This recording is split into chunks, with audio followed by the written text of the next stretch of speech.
Imaginez, un homme se lève, inconnu des puissants, silencieux parmi les masses, mais redouté par les tyrans. Il ne vient ni pour le pouvoir ni pour la guerre. Il vient pour restaurer la justice, par la lumière et non l'épée. Ce n'est pas un chef d'État, ce n'est pas un roi, c'est le Mahdi, le guide attendu, et cette fois, il s'adresse à Israël. Pas par des armes, mais par un message codé, prophétique, limpide pour ceux qui comprennent les signes. Dans cette vidéo inédite, vous allez découvrir ce message mystique, les raisons profondes pour lesquelles le Mahdi s'adresse à Israël et les clés cachées dans les hadiths et le Coran. Ce que vous entendrez va vous secouer.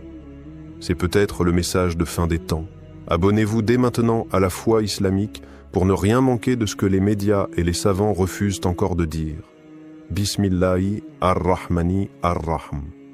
Ô Allah, ouvre nos cœurs à la vérité, purifie nos intentions et guide nos pas dans ta lumière. Amen. Partie 1. Pourquoi Israël? Les racines d'un message oublié. Il y a des lieux sur cette terre qui ne vieillissent pas, des lieux où l'histoire ne s'efface pas, même après 1000 tempêtes. Jérusalem en fait partie. Ce n'est pas une simple ville, c'est une cicatrice vivante sur le visage du monde, un souffle sacré suspendu entre les cieux et la terre. Là où les prophètes ont marché pieds nus et les pieds nus, là où les anges sont descendus, là où les larmes ont plus de valeur que l'or. Pourquoi donc le Mahdi adresserait-il son premier message à Israël? Pourquoi ne pas commencer par les grandes puissances ou les peuples opprimés? Parce qu'Israël est plus qu'un État. C'est un symbole. C'est le miroir d'un serment ancien. Depuis des siècles, Allah a choisi parmi les Banu Israël des prophètes illustres. Moïse, David, Salomon, Zacharia, Yahya. Un peuple béni à l'origine, chargé de porter la lumière. Mais au fil du temps, cette lumière a été obscurcie. Les Écritures ont été falsifiées, les justes ont été rejetés, et les cœurs se sont endurcis. Ce que beaucoup ignorent, c'est que l'histoire d'Israël est directement liée à la fin des temps. Ce n'est pas une conjecture, c'est une vérité enracinée dans les textes. Le prophète a mentionné que l'Antéchrist, le Dajjal, serait suivi par 70 000 juifs de Isfahan, portant des manteaux verts. Ce détail n'est pas anodin. Il traduit une continuité, celle d'un peuple autrefois guidé, devenu l'un des soutiens de l'imposture finale. Mais attention, le Mahdi n'est pas un guerrier venu pour se venger. Il n'est pas animé par la haine. Il n'est pas le reflet de la colère humaine. Il est le souffle du rappel. Il est l'équilibre entre Rahma, miséricorde, et Adl, justice. Et sa mission commence par l'appel, même aux égarés. C'est pour cela que son premier message est destiné à Israël. Pas pour flatter, pas pour menacer, mais pour éveiller. Il parle en paraboles, en symboles, en codes, non pas pour cacher la vérité, mais pour tester les cœurs. Ceux qui reconnaîtront la sincérité de son appel comprendront. Les autres s'effondreront sous le poids de leur propre aveuglement. Le message du Mahdi à Israël est aussi un miroir pour l'humanité. Car ce peuple, choisi puis égaré, est le reflet de ce que nous pouvons devenir si nous trahissons nos pactes. Il est un rappel que la guidance ne suffit pas si le cœur est corrompu. Israël est donc la première adresse. Non pas parce qu'il est le plus fort, mais parce qu'il fut autrefois le plus proche du divin. Et c'est à celui qui s'est éloigné de la source que le rappel doit être lancé en premier.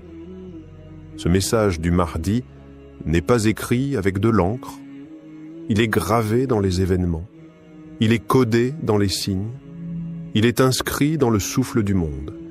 Chaque tremblement à Jérusalem, chaque flamme sur l'esplanade des mosquées, chaque silence des nations, tout résonne comme une annonce. Le Mahdi ne parle pas à travers les réseaux, il ne crie pas dans les rues. Il parle dans l'ombre, par la sagesse, par l'invisible. Et ceux qui ont gardé une parcelle de lumière dans leur poitrine sauront, ce message leur est adressé. Pas comme une menace, mais comme une dernière chance. une dernière corde tendue avant l'abîme. Partie 2.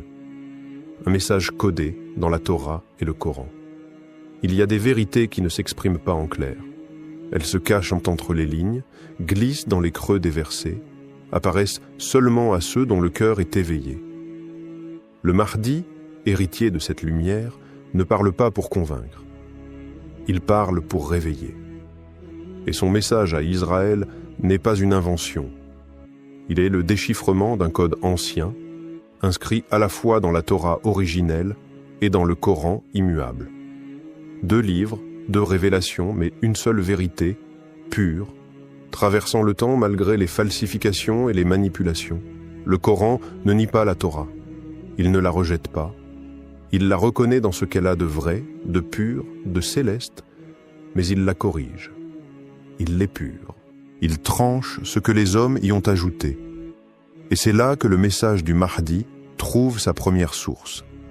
Allah dit dans la sourate Al-Isra, « Et nous avons décrété pour les enfants d'Israël dans le livre, par 2 fois, vous sèmerez la corruption sur la terre et vous montrez en grande arrogance. » 10.7.4. 2 corruptions, 2 montées en puissance, 2 défis lancés au Créateur lui-même. Ce verset, souvent récité, rarement compris, est un verrou que le Mahdi vient ouvrir. Il n'est pas un lecteur des versets, il en est l'écho vivant. La première corruption, disent certains exégètes, fut celle qui précéda la destruction du premier temple.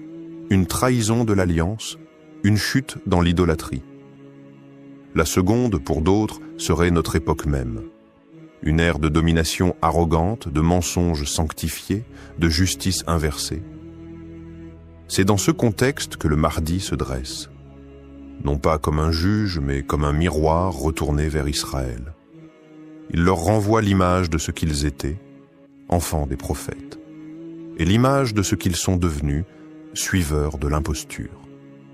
Mais il ne parle pas en slogan. Il utilise le langage divin. Il évoque la foi d'Ibrahim, ce monothéisme originel, pur, sans médiation ni chauvinisme. Il rappelle que le pacte n'était pas ethnique, mais spirituel, que l'élu n'est pas celui qui porte un nom, mais celui qui porte un cœur sincère. Il parle de Yacoub, de ses fils, et de la jalousie meurtrière qui faillit briser Youssouf. Il rappelle à Israël ses propres blessures, ses fautes, ses trahisons, non pour les condamner, mais pour les réveiller. Et surtout, il parle d'une attente qui va être détournée, car Israël attend un Messie, un sauveur. Mais c'est le Dajjal qu'ils accueilleront, croyant voir en lui le roi attendu. Voilà le cœur du message codé. Le Mahdi ne vient pas simplement les prévenir, il leur tend un dernier indice. Le faux Messie viendra avec des miracles, de la puissance, des promesses. Le vrai, lui, viendra dans l'ombre avec la vérité nue. Ce langage, le Mahdi ne le crie pas. Il le laisse flotter dans l'air. Il le murmure dans les coïncidences, dans les rêves des pieux, dans les versets oubliés. Il ne veut pas convaincre la foule. Il vise l'âme isolée qui doute encore, celle qui cherche un sens au tumulte, et ceux qui liront entre les lignes, ceux qui oseront rapprocher les prophéties de la Torah des annonces du Coran, comprendront. Le temps est venu. Le messager ne vient pas pour convertir. Il vient pour révéler ce que beaucoup savaient, mais n'ont jamais osé affronter. Partie 3. Le Mahdi et les secrets du Temple. Dans les souterrains de Jérusalem, les marteaux résonnent.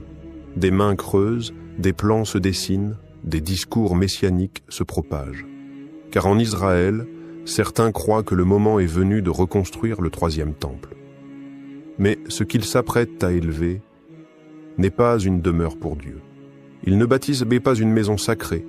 Ils ouvrent une porte invisible, une brèche vers le faux, vers l'illusion, vers ce que les prophètes ont mis en garde depuis des siècles, et c'est ici que le Mahdi parle avec puissance. Il révèle ce que beaucoup refusent d'entendre. Le véritable temple n'est pas fait de pierre ni d'or. Il ne se dresse pas sur une colline. Il ne dépend pas d'architecte. Il est dans le cœur de l'homme qui se soumet à Allah, dans le cœur lavé de l'orgueil, dans le cœur qui pleure plutôt que de conquérir. Il cherche des fondations.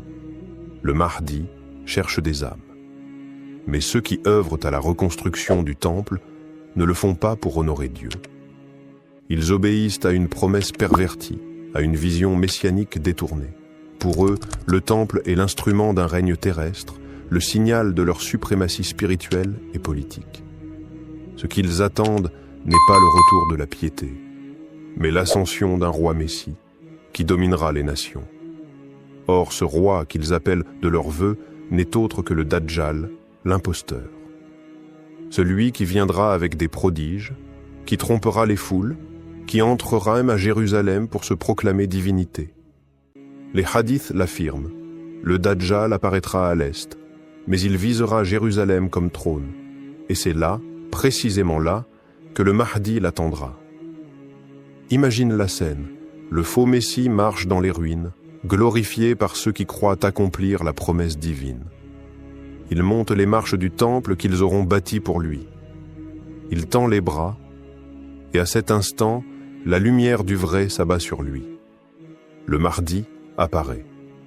Pas pour une guerre classique, mais pour un duel spirituel, une confrontation entre le réel et l'imposture, entre le souffle d'Ibrahim et la fumée du mensonge. Le message codé du Mahdi à Israël est un ultimatum voilé. Vous avez abandonné l'alliance. Vous avez transformé l'héritage des prophètes en un projet de pouvoir. Revenez, revenez à la pureté, revenez à la foi d'Ibrahim, ou bien vous serez les témoins, non pas de la victoire que vous espérez, mais de la colère divine que vous redoutez. Et cette colère, elle ne s'exprime pas dans les tremblements de terre, ni dans les éclairs. Elle s'exprime dans la défaite du mensonge, dans la chute des idoles mentales, dans l'éveil brutal de ceux qui verront que leur Messie était en réalité un ennemi. Les fondations du temple ne sont pas sous la mosquée Al-Aqsa. Elles sont dans les versets, dans les prières abandonnées, dans les larmes des veuves, dans les cris des enfants de Gaza. C'est là que Dieu regarde. Et le Mahdi, lui, ne reconstruit pas un temple. Il reconstruit le lien brisé entre le ciel et la terre. Et pendant que les puissants célèbrent leurs plans et que les médias chantent leurs ambitions, le Mahdi murmure encore une fois « À qui veut entendre ?» Et ce murmure est une foudre invisible. Partie 4. Un avertissement spirituel avant le grand affrontement. Le Mahdi ne frappe pas d'abord avec l'épée. Il frappe avec la parole, avec la vérité, avec l'appel intérieur qui dérange les cœurs endormis. Avant que les armées ne honquent ne marchent, avant que les drapeaux ne se lèvent, il se tourne vers ceux qui savent, mais qui se taisent. Il parle aux consciences derrière les murs de Jérusalem. Il s'adresse aux rabbins, aux sages, aux initiés, à ceux qui ont étudié la Kabbale, les Midrashim, les visions d'Ézéchiel et les prophéties d'Isaïe. Il leur dit, sans agressivité mais avec autorité, « Vous avez vu les signes. Vous les avez lus, vous les avez compris, mais vous les avez enterrés. » Le Mahdi n'accuse pas dans le vide. Il nomme, il révèle, il montre les textes anciens, ce que seuls les savants d'Israël peuvent déchiffrer. Il cite, par allusion, les fragments où le prophète Daniel parle du temps de la fin, où la Torah annonce la venue d'un serviteur juste qui restaurera l'unicité de Dieu. Il rappelle les versets que certains dissimulent volontairement, de peur que la vérité n'éclaire les masses. Ce silence n'est pas neutre, il est complice. Car ce sont ces élites spirituelles qui, en cachant la vérité, ouvrent la voie au Dajjal. Elles préparent les esprits à accueillir un roi au faux miracle, un chef au charisme noir, un homme qui dira « Je suis Dieu ». Et dans ce chaos organisé, la voix du Mahdi est un dernier souffle de miséricorde. Il ne vient pas humilier, mais réveiller. Il ne vient pas forcer, mais rappeler. Car même dans Israël, certains entendront. Des hommes et des femmes de lumière, rares mais sincères, lèveront les yeux vers lui et reconnaîtront non pas un ennemi, mais un écho du message d'Ibrahim. Comme au temps de Moïse, Quand un petit groupe se leva face à Pharaon, un petit reste se lèvera en ces temps troublés. Ils diront, « Ceci est celui dont nos livres parlent, celui qui vient non pour asservir, mais pour rétablir. » Et ces cœurs croyants, issus même de ceux qu'on croyait fermés à jamais, seront accueillis, protégés, honorés. Mais le reste, la majorité, s'enfoncera dans l'obstination. Ils verront le signe, mais le nieront. Ils entendront l'appel, mais le tourneront en ridicule. Ils choisiront le bruit du pouvoir au silence de la foi, et à partir de là, le compte à rebours commencera. Le jugement, dans l'islam, ne commence pas par le feu ni par les cataclysmes. Il commence par la rupture de l'équilibre, la chute du mensonge, le dévoilement des vérités qu'on ne voulait plus entendre. Et ce dévoilement est plus terrifiant que la guerre, car il met à nu les âmes, il arrache les masques, il confronte chacun à lui-même. Le Mahdi le sait. Le vrai affrontement est spirituel avant d'être militaire. Et c'est pour cela qu'il parle aux esprits avant de parler aux nations. Car ceux qui refusent de se réveiller intérieurement tomberont extérieurement. Ce message, il le dépose comme une perle dans l'océan trouble de la fin des temps. Il nous partie 5. Le dernier mot avant l'épreuve finale. Le Mahdi ne lève plus la voix. Il n'a plus besoin de parler. Le ciel entier parle à sa place. Le dernier mot, il ne le prononce pas. Il le dépose comme une lame invisible suspendue entre deux mondes. Ceux qui ont écouté ressentent un frisson dans l'âme. Ceux qui ont rejeté ne se doutent même pas qu'ils viennent de signer leur propre arrêt. C'est fini. Le message a été donné. Ni discours fleuri, ni menace criée. Juste un silence chargé d'éternité. Car lorsque le Mahdi se tait, les anges reprennent la parole. Non pas avec des mots humains, mais avec des signes dans les cieux, des bouleversements dans les cœurs, des événements qui brisent le cours du temps. Israël a reçu l'ultime vérité. Ce n'était ni une menace politique, ni un cri de guerre. C'était une lumière tranchante, un rappel codé dans les Écritures, une mise en demeure d'origine divine. Ceux qui ont étudié sincèrement auront compris. Les autres combattront, mais ils combattront la vérité elle-même. Et la vérité, quand elle descend du ciel, ne recule pas. Le Mahdi, dans ce moment suspendu, n'est pas un homme seul. Il est le point de convergence de toutes les invocations oubliées, la réponse à la douleur des opprimés, le fruit d'un serment ancien entre Allah et ses prophètes. Il est précédé par les prières de Mariam, d'Ibrahim, de Muhammad. Il est porté par les vents du destin, par l'ordre du Seigneur des mondes. Autour de lui, les cieux se tiennent prêts. Des anges aux ailes immenses attendent le signal. Des esprits d'hommes justes, morts depuis des siècles, se lèvent dans l'invisible pour se tenir à ses côtés. Les nuées se chargent, les tremblements intérieurs commencent, et pourtant, ils ne frappent pas. Ils regardent. Ils observent les choix de chacun. Car le temps du libre arbitre n'est pas encore clos, mais plus pour longtemps. Car ce silence n'est pas du vide, c'est une sentence en suspens, une justice qui retient encore son souffle. Une dernière chance offerte à ceux qui ont encore un cœur vivant. C'est le dernier intervalle entre la parole et l'épée. Et dans cet intervalle, une phrase unique plane comme une étincelle dans l'obscurité. La vérité arrive.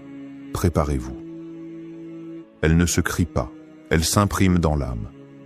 Elle traverse les murs de Jérusalem, passe au-dessus des minarets, glisse sous les pierres du mur occidental, frôle les couloirs secrets des gouvernements, effleure les oreilles des puissants, et sème le doute chez ceux qui croyaient tout contrôler. Car la vérité, une fois annoncée, ne peut plus être arrêtée. Elle se propage comme le feu sacré. Elle pénètre les forteresses, détruit les illusions, brise les alliances fondées sur le mensonge. Elle sépare les sincères des hypocrites, les croyants des opportunistes, les repentants des arrogants. Et bientôt, ce n'est plus le Mahdi qui parlera. Ce seront les événements eux-mêmes, les séismes, les renversements, les batailles de l'esprit et de la matière.